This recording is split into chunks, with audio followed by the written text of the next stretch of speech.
ถ้าเป็นดินน้ำแบบนี้นี่คิดว่าปั่นเลยก็จะได้อยู่มั้งนี่เนาะพี่น้องเอ้ยตามที่เฮาเบิ่งแต่ว่าเดี๋ยวเฮามาเบิ่งอีก2คันประชันกันทางด้านนั้นก็อู้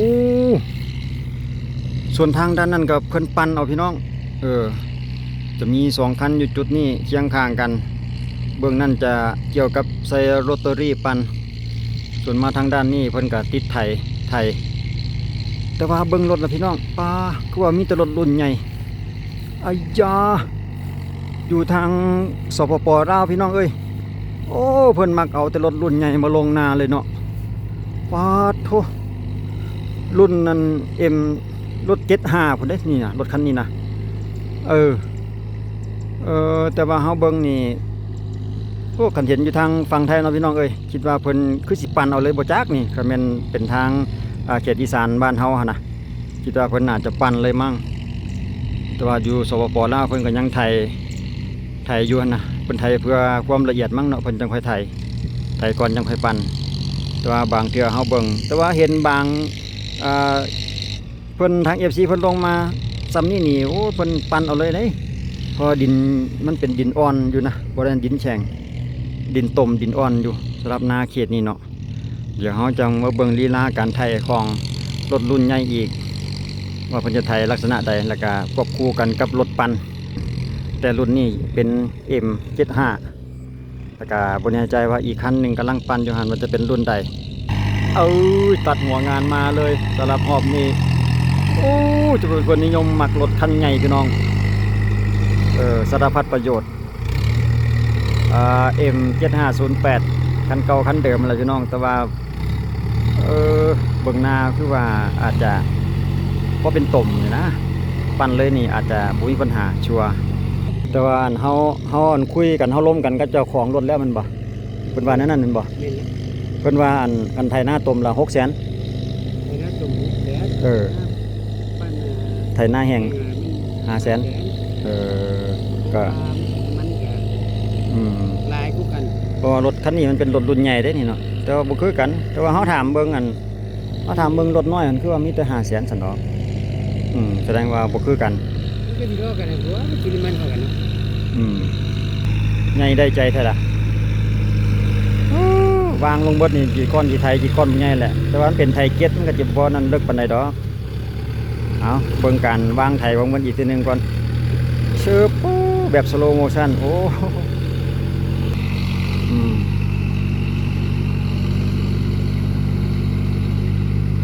ไปแบบนิ่มนวลเลยเนาะแต่ละคันหรือว่าแต่ละเจ้านี่ก็ยังบ่คือกันพี่น้อง เมื่อกี้ถามเจ้าของหน้าเพิ่นว่าของเฮานี่600,000ว่าซั่นเด้หน้าต่มแบบนี้นะไทยแล้วก็ปั้นพร้อมเพิ่นว่าหน้าต่มมันหนักต้องได้เปลือกน้ำมันหลายเพิ่นว่าคุยกับเจ้าของรถตอนก็เป็นหน้าแห้งนี่ไล่นึง500,000เพิ่นว่าเด้หน้าต่มละไล่นึง600,000600,000มันก็เกือบ 1,000 พุ่นแหละ600,000นะเพิ่นมักรุ่นใหญ่ขนาดแต่ว่าคันเป็นหน้าบ่ลมหลายนี่ก็เบิ่งมันไปพี่น้องเอ้ยเที่ยงจืดเลยเด้แน่นตึบเลยรถนี่แล่นแบบบ่สะเทือนเลยนะบ่เงี่ยงจังหน่อยเลยนะรถรุ่นใหญ่นี่ก็ดีไปอีกแบบยังเป็นจังไดบ่ได้ถอยเอามาเฉพาะจุดนี้ซื่อๆเนาะเอาเบิ่งถอยมาแล้ววางลงพี่น้องเดี๋ยวเฮาย่างนำเบิ่งใกล้จะสำเร็จแล้วย่างน้ำหอมนี่ซะก่อนมาเบิ่งรุ่นใหญ่คนไทยพี่น้องสลับหน้าต่มราคาก็บ่คือเก่าบ่คือกันเที่ยงจุดเลยตัวนี้ขัดอีกจังหนึ่งวัยรุ่นใหญ่เนี่ยรถนี่แมนแลนแบบบ่มีเงี่ยงเลยนะเที่ยงทีรีเรียกว่าขนาดไหนวางโยๆด้วยนี่บ่ได้วางหมดกันวางหมดจักสิเป็นจังใดสำหรับรุ่นใหญ่คักเว้ยมาเบิ่งด้านนี้บาดวางลงจึกมีต่อเฟืองหลายๆนี่ก็บ่สะเทือนเลยสำหรับการแล่นโตคัดท้ายก็เที่ยงจุดเลยรถเนี่ยแม่นปะพวงมาลัยได้สบายเลย สลับรุ่นใหญ่นี่โอ้ยใจอยู่พี่น้องเอ้ยสำหรับรถ M75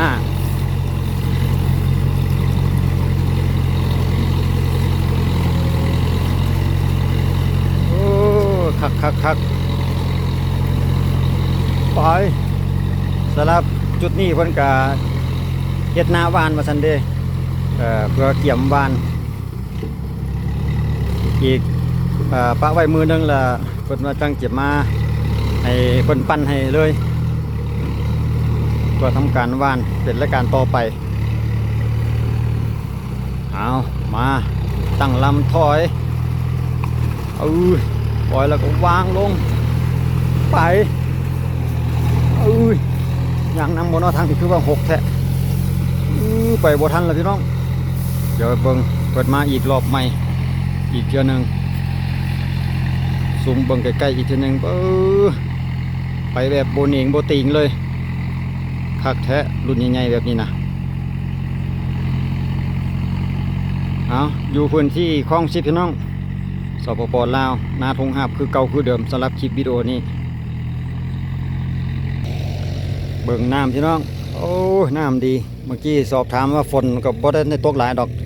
น้ำคือหลายแท้เนาะถามเพิ่นว่าน้ำคลองว่าซั่นเด้โอ้ก็สำพอแล้วซั่นดอกเพราะว่าอยู่ในเขตนี้เพิ่นมีชลประทานพี่น้องน้ำคลองดีก็เลยถามเพิ่นว่าเอ้าหน้าปีเด้เพิ่นก็ปล่อยให้ซะบ่หน้าปีก็ปล่อยว่าซั่นเด้จะหน้าปีหรือว่าหน้าแซงก็ปล่อยให้สำหรับน้ำคลองแล้วจังได๋เสียค่าบริการแนวใดสเพิ่นน้ำคลองมาให้เพิ่นว่าถ้าหน้าปีจะเสียเครื่องค่าเพิ่นว่าเด้จะเสียเครื่องค่าของหน้าแซงขันหน้าแซงเราจะเสียเต็มสำหรับค่าน้ำที่ว่าเพิ่นปล่อยมาให้เนาะอยู่ในพื้นที่หน้าก็จะบ่มีปัญหาเรื่องว่าบ่ว่าจีฝนหรือว่าจีแล้งก็มีน้ำอยู่ตลอดจนว่าได้ปล่อยทิ้งไปแล้วเพิ่นว่าเรื่องน้ำนี่หน้าปีนี่หลายโพดเป็นการดีเนาะเฮ็ดหน้าบ่ขาดน้ำก็ผลผลิตเฮาก็ได้เต็มเม็ดเต็มหน่วยซ่อนคันมาเลยจ้ะแน่นเดะขึ้นคันหน้าหน่อยหนึ่งเบิ่งตีนมันนะพี่น้องบอกใหญ่ๆว่ะเอาโยกไปตั้งลำไหมเพื่อจะมาเอาในมุมนี้เบิ่งเพิ่นถอยลีลาการถอยเข้ามาเสียบมุมอีกทีหนึ่งใหญ่แท้ใหญ่ว่ะครับอันนั้นปักทางนี้เอาเลยพอเลยเนาะทางติดข้างในนะเพราะว่าจะติดคลองโซ่ออกนั่นนะเอาลงเลิกหน่อยนึงทางนี้เอาเลยตัวพูดถึงไม้แล้วเราก็จุดตัวนั้นมาเลยเพราะว่าเวลาปล่อยหน้าเหมือนกันแล้วเดี๋ยวเรามาติดตามเบิ่งว่าเพิ่งเจ้าของนาอยากได้ให้เลิกหน่อยนึงเดี๋ยวเรามาเบิ่งว่าเพิ่นจะปรับให้เลิกจะเลิกได้ซ้ำใดนำไปเบิ่งว่าเพิ่นจะสามารถกดข้างคันนานี่ได้เลิกบ่เพิ่นว่าอาจจะเฮ็ดให้มันเป็นห้องน้ำเลยว่าซั่นเด้แสดงว่าสั่งได้เนาะเบิ่งมันไปนะพี่น้องรวยเลยเลิกหรือบ่เลิกเบิ่งเอาพี่น้องเอ้ยก่อนขี่ไทยครับแสดงว่าสั่งได้เด้เนาะสั่งมาเอาเลิกว่าซั่นเด้ไปบ่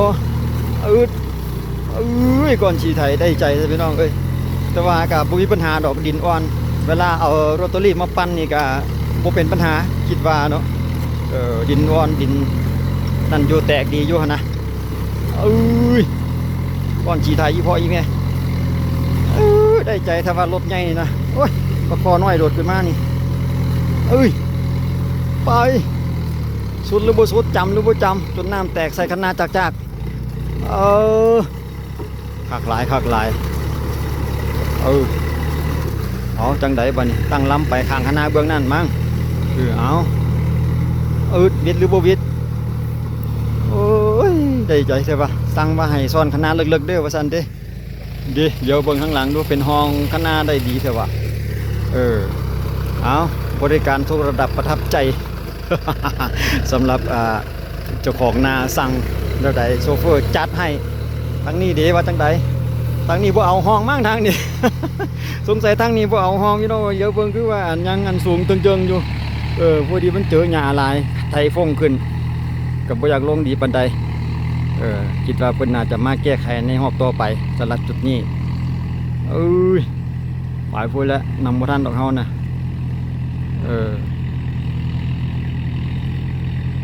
เอาจังใดขึ้นข้ามห้ามให้นี่เลย แสดงว่าสำเร็จให้นี่สำเร็จเนาะลงมาต่อให้ใหม่เลยว่าซั่นเป็นให้สุดท้ายสำหรับของเจ้านี่เนาะสำหรับให้นี่โอ้นาดินคือว่าอ่อนเปกน้ำเขาใส่ให้มันเอาหลายนึงแล้วก็ปั้นเลยเนาะพี่น้องคิดว่าได้ปกติมาปั้นเลยก็สิได้อยู่เอาเบิ่งดินมันอ่อนเนาะก็เพิ่นก็เพื่อความละเอียดไทยซะก่อนผมมาถึงให้นี่วางเลนกลางก่อนเลยเอาเบิ่งเทคนิคอีกทีหนึ่งหลังจากแลนกลางมาแล้วเพิ่นจะเฮ็ดจังไดจะไปเก็บมุมก่อนหรือบ่จะได้บาดนี่ปล่อยหลังไปตั้งลำใหม่หรือจังไดตั้งลำใหม่แท้พอท่านได้เก็บมุมมั้งเอาโยกมาถอยหน้าก็ให้สั่นๆอยู่นะ กันคือความคิดเฮาดอกว่าแล่นถอยหลังเก็บเอาถอยหลังไปคือสิฮอดไวกว่าอันมาไว้รถหันคิดว่าดอกว่าเทคนิคแต่ละคนบ่คือกันพี่น้องไปแล้วกะจีประมาณเดียวกันหลังจากนั้นเพิ่นก็จะเก็บมุมเป็นรายการสุดท้ายตามที่ไทยมาเมื่อกี้นี่เนาะหลังจากเพิ่นไปได้ 2-3 เที่ยวแล้วเพิ่นก็มาเก็บมุมบ้านนี่พี่น้องเอ้ย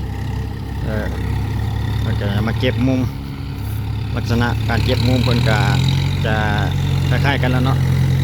เกาะไปแล้วเกาะ2เทื่อ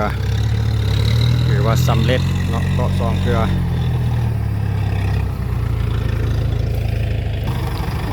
งานเข้าหลายลูกค้าโทรนำค่าโทรศัพท์อยู่พี่น้องสงสัยลูกค้าเข้ามาก็สั้นๆสำหรับคลิปวิดีโอนี้พี่น้องขอบใจทุกท่านที่การรับชมเอาไว้เจอกันในคลิปหน้าเกี่ยวกับรถปั่นคลิปต่อไปสำหรับคลิปนี้สบายดี